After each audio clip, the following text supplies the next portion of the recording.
yung may sakit na AIDS. Meron ba kayo mga kaibigan may sakit na HIV or AIDS? Ha? Alam niyo ba kung ano ibig sabihin ng HIV? Ha? Acronym yan. Hair is vanishing. Yung AIDS naman, anit is definitely showing. Yung mga kaibigan nyo nakakalbo na pag sumaludod dito na banda. Bakit? Ang agtang sinaw na kayo, no? Pero kung makintab na mo yung anit niya, huwag nyo na rekomendahan ng shampoo natin. Loromax na lang po. Para lalo na yung wala na pag-asa yan. Pero kung hindi pa makintab, ipamasahin nyo lang po yung ating shampoo sa kanilang anit. 15 to 20 minutes daily. Tutubuan mo ng buhok yan.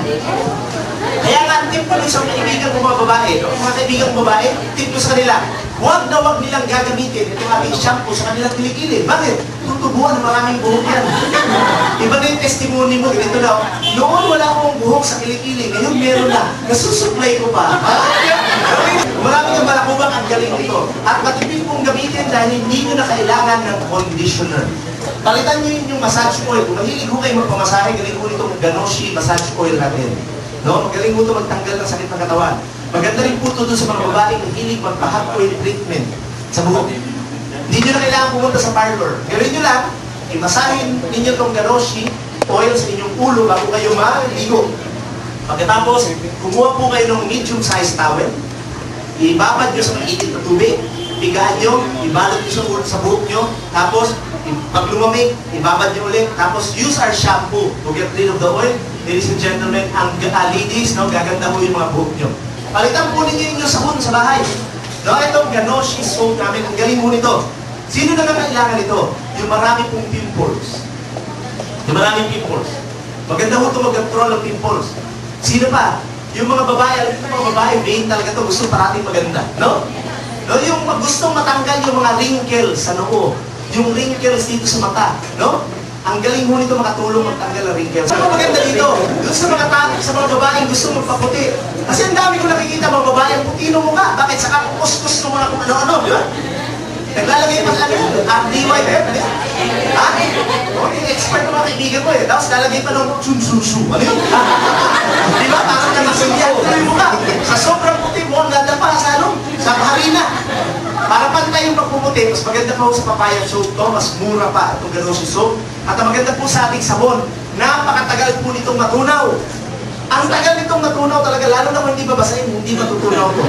So makakatipid kayo, no? No, palitan ninyo yung inyong sabon sa katawan. Sino na nangangailangan ng Ganoshi body foam namin? Yung mga kaibigan nyo, pag tinignan yung kilikili sa harap ng salamin, alam mo, pag angat ng braso ng gano'n, kinakantahan ni Freddy Aguilar. Alam nyo ano yung kanta? Ang madilim. Tapos pagtingin sa singit, madilim pa sa algebra. Tapos pagtingin sa kuyukot, alam nyo ba ano yung kuyukot? Ha? Kigol. Yung point, yung singit ng kigol. Ha? Pagtingin mo nga, balong-balong na ng manok. Bakit? Blue green ang color. So, ang problema po ninyo ay kadiliman ng mundo. Ito yung solusyon. Gagawin nyo lang po, buha kayo ng face towel. Face towel. Basahin nyo yun, lagyan nyo ng konting body foam, no? Pabulain nyo yung labakara. At yung bumubulang labakara, mga kapatid, iyan po ang ikuskus nyo sa pinakamadilim na parte ng katawan nyo. Bakit? Magbibigay liwanag po ito. Meron tayong Rosel Vitamin C. 80 mg po ito per tablet. Sabi ng mga kaibigan ko, Osler, underdose naman yan. Kasi yung iniinom kong vitamin C preparation, 500 mg. Sabi ko, hindi ito underdose. Bakit? Ang kailangan lang talaga ng katawan natin is 60 to 80 mg of vitamin C. Eh, bakit yung binibili ko Osler na vitamin C sa tindahan? Bakit 500 mg? Kasi synthetic po yun. For your body to absorb 60 to 80 mg of synthetic vitamin C, it should be in a 500 mg format. So, iniihig lang ipunin nyo yung 420 mg. Kung hindi po kayo kumakain ng gulay, I recommend spirulina tablets. Kasi kung hindi ka kumakain ng gulay, mahilig ka kumain ng karne. Kung kumakain ka ng karne, the constitution of your body is quite acidic. Kaya kung acidic po yung katawan natin, ang good news ko po sa inyo, madali kayo magkasakit. Dapat ang pH ng ating katawan medyo alkaline. So we need itong spirulina. Kasi itong spirulina po is alkaline food. Yan ang pinakakain tayo ng doktor ng gulay. Kasi ang gulay po, alkaline. Now, itong spirulina is blue-green algae. No? Dineclare po ito ng WHO as nature's most complete food. Ito po yung pagkain ng mga astronauts. Alam niyo ba na tatlong tableta nito, 12 pesos lang. Pero ang vitamin A equivalent, para kayo kumain ng 55 mansanas. Ang vitamin B complex, para kayo kumain ng kalahating badlihan ng kanin. Ang vitamin E, para kayo kumain ng kalahating manok. So, kung kayo po ay nagpapapayat, ang galing nito. Kung kayo po ay nagpapalaki ng katawan, nagpapadibuilding kayo, ang galing nito because this is natural protein. Magaling po itong spirulina sa mga lalaki merong prostate problems. I have a friend, si Eric Dumlao, natulungan pong gumaling sa prostate cancer because of this product in combination with our RGGL capsules. Palitan po ninyo yung inyong multivitamin sa bahay ng RGGL capsules lang.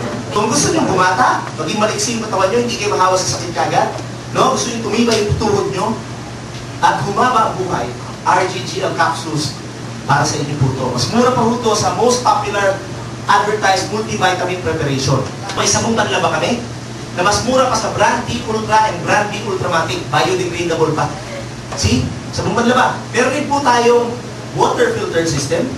Meron din po tayong, tawag dito, yung candies, no? Yung Zimit candies po natin, maganda sa sore throat, maganda kung namamalat kayo, maganda kung inuubo kayo, maganda kung nagtatalika.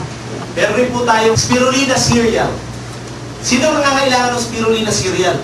Yung mga babies, maganda yun, cereal. Maganda rin po ito sa mga taong galing sa hospital para makarecover ka agad. Pwede rin po ninyong palitaan yung inyong toothpaste sa bahay. Kaya ito po ang Ganossi toothpaste, kahit na malulun nyo, safe po, bakit wala siya